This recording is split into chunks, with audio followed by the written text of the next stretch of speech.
Selamat pagi, Assalamualaikum semuanya. Semoga semua selalu sehat dan bahagia hari ini.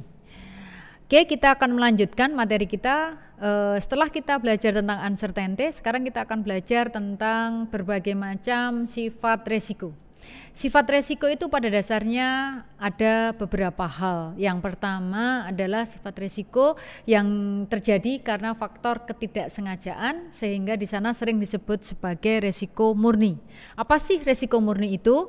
Resiko murni adalah resiko yang terjadi karena faktor murni ketidaksengajaan, baik itu di sana karena faktor alam, ekonomi ataupun manusia. Sehingga di awal Bu Eni sudah menyampaikan bahwa kita nanti akan belajar sifat resiko, tapi sifat dari resiko uncertainty tadi kita harus tahu terlebih dahulu.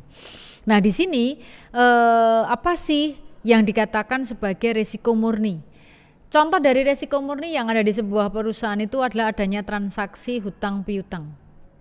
Ketika kita melihat di sana hutang itu sendiri, ketika kita melihat di sana terjadinya berbagai macam resiko-resiko yang sifatnya murni tadi, kita harus melihat bahwa ini kok terjadi fraud ya, kok terjadi penggelapan uang ya di perusahaan ini. Kenapa sih kayak gitu? Nah, penyebabnya itu harus dicari dulu, bukan kemudian semata-mata di sana kita langsung wah ini tingkat keamanannya kurang perusahaan ini. Oh, di sini ternyata terjadi kelalaian. Kelalaian yang gimana? Nah, kelalaian inilah yang harus dievaluasi. Nah, sehingga perusahaan harus menyiapkan jika nanti suatu saat perusahaan menghadapi resiko murni ini sendiri. Contohnya apa? Kenapa sih pabrik itu kok kebakaran? Oh, ternyata di sana terjadi arus pendek. Kenapa terjadi arus pendek? Karena kabel-kabel di sana itu sudah aus, sudah 10 tahun tidak pernah diganti. Akhirnya apa? Ya mudah patah, ya mudah ketika ada aliran air masuk ke sana, akhirnya ada arus positif dan negatif ketemu, terjadilah konsleting tadi. Sehingga yang terjadi adalah perusahaan mengalami kebakaran. Mengganti kabel dan kebakaran, biaya yang dikeluarkan perusahaan lebih mahal yang mana? Pasti lebih mahal ketika harus mengganti tingkat kerusakan karena terjadinya kebakaran. Tetapi kadang lalai di sana. Kenapa? Masih baik kelihatannya. Padahal sudah tercatat, ini kabel diganti terakhir tahun 2010. Sekarang sudah tahun 2022. Berarti sudah 12 tahun. Seharusnya di sana sudah saatnya kabel-kabel itu diganti. Tapi ternyata tidak, karena melihat luarnya kelihatannya masih kuat, kokoh. Nah, disitulah mengakibatkan terjadinya resiko murni tadi. Sebenarnya tidak sengaja, tapi merugikan. Dan di sana ketika menimbulkan kerugian, ya lagi-lagi, waduh ini kita lalai. Lalai apa? Ya tadi hanya gara-gara kita nggak ganti kabel. Hanya lalai gara-gara di sana banyak karyawan, misalnya ini kenapa sih karyawannya kok banyak yang sakit perut? Oh ya, ternyata di sana sistem pengairannya tidak bagus. Artinya air minum yang diberikan ke karyawan di sana mungkin salah satu menjadi penyebab kenapa karyawan banyak yang sakit perut dan lain sebagainya. Contohnya seperti itu. Kemudian yang kedua, adanya sifat resiko yang sifatnya spekulatif atau disengaja. Kalau tadi murni tidak disengaja, kalau spekulatif disengaja. Contohnya apa? Perusahaan ketika ingin melakukan pengembangan bisnisnya bisa melakukan salah satunya sumber pendanaannya adalah dengan hutang, liabilitas. Nah, ketika hutang itulah perusahaan harus memperhitungkan. Bisa nggak ya nanti bayar hutang itu? Berapa ya tingkat yang harus dibayarkan, tingkat angsuran maksudnya? Bisa nggak ya dengan laba yang dihasilkan nanti untuk membayar hutang yang ada? Nah, itu yang harus dipertimbangkan, sehingga tidak asal pokoknya perusahaan hutang. Asalnya pokoknya ngambil pinjaman, bukan seperti itu. Tetapi di sana itu harus dipertimbangkan dengan masak. Di lain pihak kita juga tahu bahwa terjadinya perjudian itu adalah salah satu yang dikatakan di sini sebagai resiko spekulatif. Judi pasti disengaja, nggak ada judi tidak disengaja. Sama juga ketika kita menanamkan investasi dengan membeli saham dan lain sebagainya. Itu pun juga yang dikatakan di sini sebagai kegiatan atau aktivitas yang bersifat disengaja, dan di sana menimbulkan adanya resiko-resiko yang sifatnya spekulatif, coba-coba. Siapa tahu kan gitu. Nanti kita beli saham 100 dapat untung 100 kan gitu. Masa sih antara investasi dengan tingkat keuntungan dalam waktu singkat langsung balik modal, itu jualan apa ya perusahaan itu? Kok kita nanam saham di sana labanya gede sekali? Nah, itu malah yang jadi pertanyaan besar.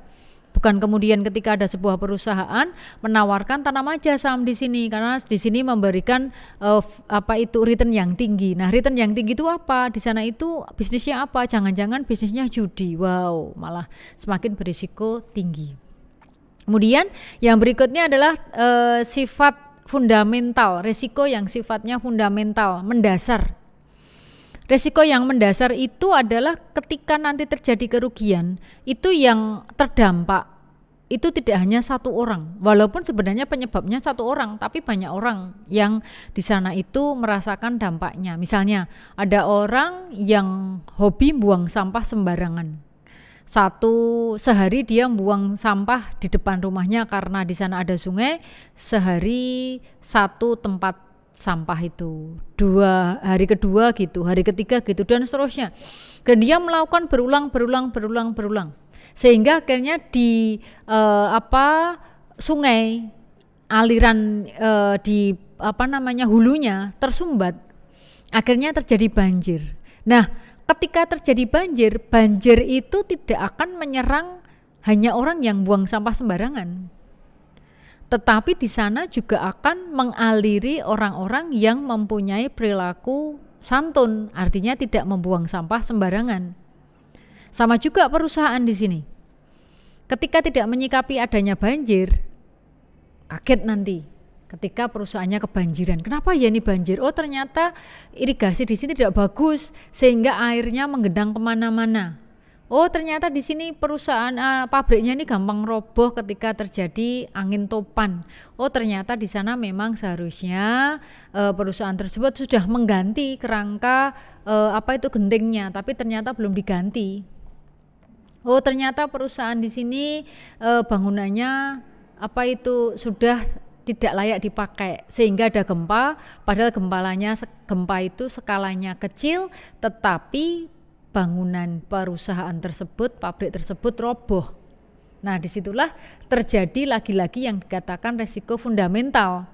Akhirnya sebenarnya yang teledor 1-2 orang, tetapi dampaknya di sana ke banyak orang. Sementara sifat yang berikutnya dari resiko itu adalah resiko khusus. Kenapa dikatakan khusus? Karena di sana ketika terjadi resiko itu penyebabnya sangat bisa diketahui. Contohnya, kenapa kapal Titanic ya? Karena kenapa Bu Eni ngambil kasus Titanic? Karena Titanic itu kapal fenomenal tenggelamnya. Tenggelamnya karena kesombongan dari para pembuatnya. Jadi bukan semata-mata nabrak karang, tapi di sana para pembuatnya sudah sombong dulu. Ini adalah kapal yang paling kuat di muka bumi, yang tidak akan pernah bocor ketika menyentuh batu karang dan lain sebagainya, dan tidak akan pernah tenggelam.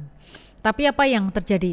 Ternyata Allah menghendaki ketika baru berjalan di sana, belum finish di titik pertama, sudah menyentuh batu karang, dan batu karangnya batu karang es. Ternyata di sana di ujung kapalnya di sana robek. Robeknya kapal tidak seperti robeknya baju kita. Kapal besar pesiar, otomatis di sana membawa ribuan penumpang yang akan terdampak.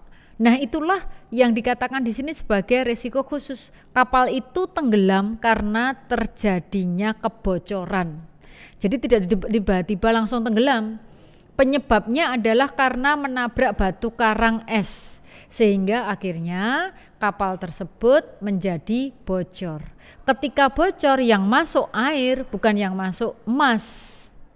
Nah, ketika air masuk meluap, akhirnya lama-lama kapal tersebut tidak kuat-kuat, miring, dan akhirnya ya sudah tenggelam. Tenggelamnya kapal tersebut apakah kemudian hanya kapalnya yang tenggelam? Tidak. Ternyata di sana bawa kerugian. Siapa? Para penumpangnya tenggelam. Ketika penumpang tenggelam, bagaimana yang terjadi? Yang rugi siapa? Pertama perusahaan.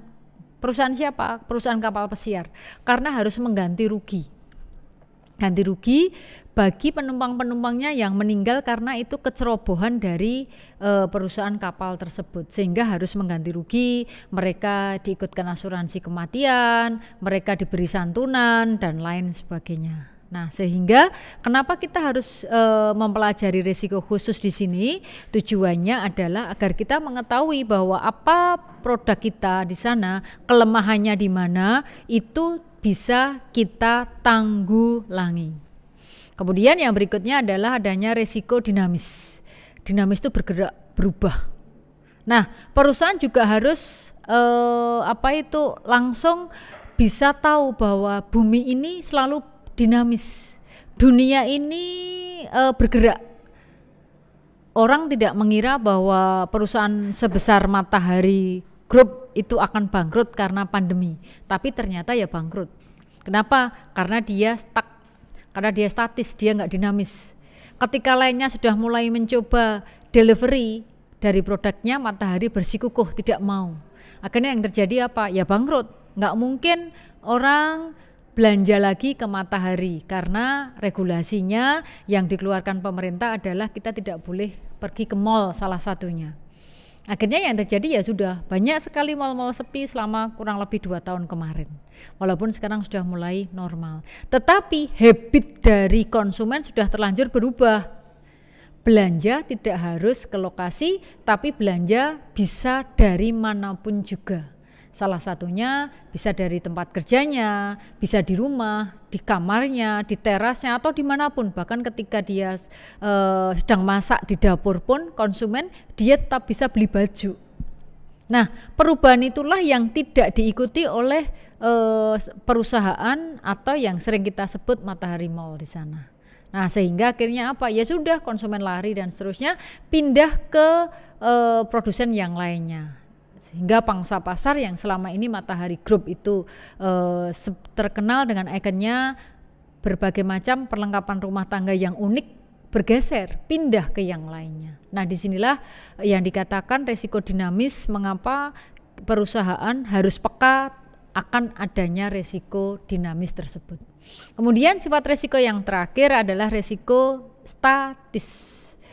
Dikatakan statis kan tetap, tidak bisa berubah. Contohnya sang pemilik perusahaan, karyawan perusahaan, sumber daya manusianya. Pasti dari waktu ke waktu umurnya akan bertambah.